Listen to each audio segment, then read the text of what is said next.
బుల్టెలో breaking చూస్తున్నాం. కరీంనగర్ జిల్లా తిమ్మాపూర్ మండలం రామకృష్ణ కాలనీలోని మహాత్మా జ్యోతిరావు పూలే బీసీ గురుకుల పాఠశాలలో 60 మంది విద్యార్థులకు కండ్ల కలకతో బాధపడుతున్నారు.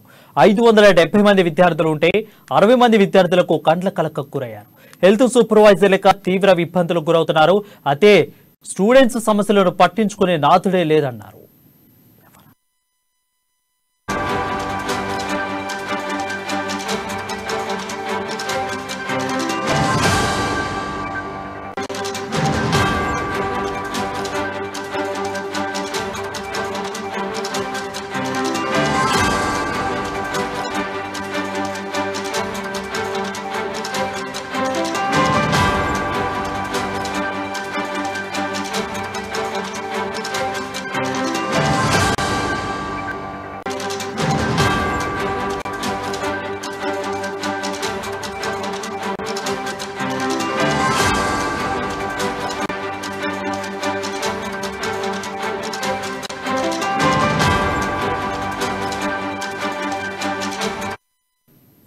బుల్టెలో బ్రేకింగ్ చూస్తున్నాం. కరీంనగర్ జిల్లా తిమ్మాపూర్ మండలం రామకృష్ణ కాలనీలోని మహాత్మా జ్యోతిరావు పూలే బీసీ గురుకుల పాఠశాలలో 60 మంది విద్యార్థులకు కండ్ల కలకతో బాధపడుతున్నారు.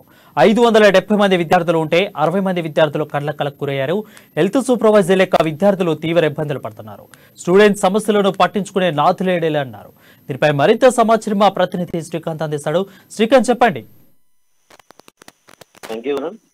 కరీంనగర్ జిల్లా మానకొండూరు నియోజకవర్గం తిమ్మాపూర్ మండలానికి చెందిన రామకృష్ణపూర్ కాలనీలో మహాత్మా జ్యోతిరావు పూలే బీసీ గురుకుల పాఠశాల ఉంది. ఇందులో దాదాపు 60 విద్యార్థులకు కండ్ల కలత సోకింది. అంటే ఇది ఒక అంటువ్యాధిలా ప్రబలుతుంది. గత 4-5 రోజులుగా కూడా రాష్ట్ర వ్యాప్తంగా ఈ కండ్ల కలక విపరీతంగా పెరుగుతుండటంతో ఈ జ్యోతిరావు పూలే విద్యార్థులకు కూడా పెద్ద ఎత్తున దాదాపు 60 మంది విద్యార్థులకు కూడా కండ్ల కలక సోకింది. ఇక దాదాపు 570 మంది విద్యార్థులు ఉంటే వాళ్ళు 600 విద్యార్థులకు గాను ఈ కండ్ల కలక సోకడంతో ఆందోళన చెందాల్సిన పరిస్థితి నెలకొంది. గడిచిన వారం రోజుల నుంచి కూడా రాష్ట్ర వ్యాప్తంగా ఈ కండ్ల కలక కేసులు విపరీతంగా పెరుగుతున్నాయి. ఇప్పటికే వైద్య ఆరోగ్య శాఖ కూడా ఒక స్పష్టమైన ఆదేశాలు ఇస్తుంది.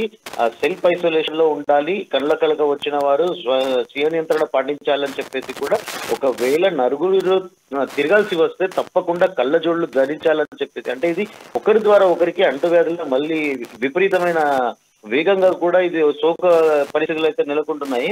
ఇక సూపర్వైజర్ లేక, అంటే ఏదైతే గురుకుల చెందిన పాఠశాలలో సూపర్వైజర్ కూడా లేక 9వ క్లాస్ కి చెందిన డ్రాప్స్ ఇప్పించి చికిత్స చేయించిన పరిస్థితి. ఉపాధ్యాయులు అంటే వీరందరినీ కూడా కనిపెట్టుకు చూడాల్సిన సూపర్వైజరు ఇప్పుడు కరువు అవడంతో ఉపాధ్యాయులే వారికి ఒక ఐ డ్రాప్స్ ఇప్పించి ప్రథమ చికిత్సను అయితే చేయించిన పరిస్థితి అయితే నెలకొంది.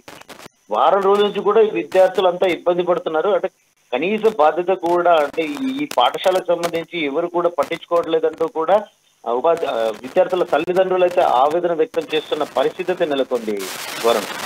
శ్రీకాంత్, చూసుకున్నట్లయితే హెల్త్ సూపర్వైజర్ లేరు అని విద్యాశాఖ అధికారులకు ఏమైనా అక్కడ ఉన్న ఉపాధ్యాయులు కానీ విద్యార్థుల తల్లిదండ్రులు కానీ చెప్పే అవకాశాలు ఏమైనా కనిపిస్తున్నాయా? తప్పకుండా వరుణ్, ఇప్పుడు ఈ సంఘటనతో దాదాపు 60 మంది విద్యార్థులు అంటే ఒక చిన్న విషయమే కాదు. దీంతో వారంతా కూడా ఉన్నత వైద్య శాఖ దృష్టికి అయితే తీసుకెళ్లే సందర్భం అయితే ఉంది. దీని పట్ల వైద్య శాఖ అధికారులు ఎలా స్పందిస్తారో వేచి చూద్దాము. Right, thank you Srikanth.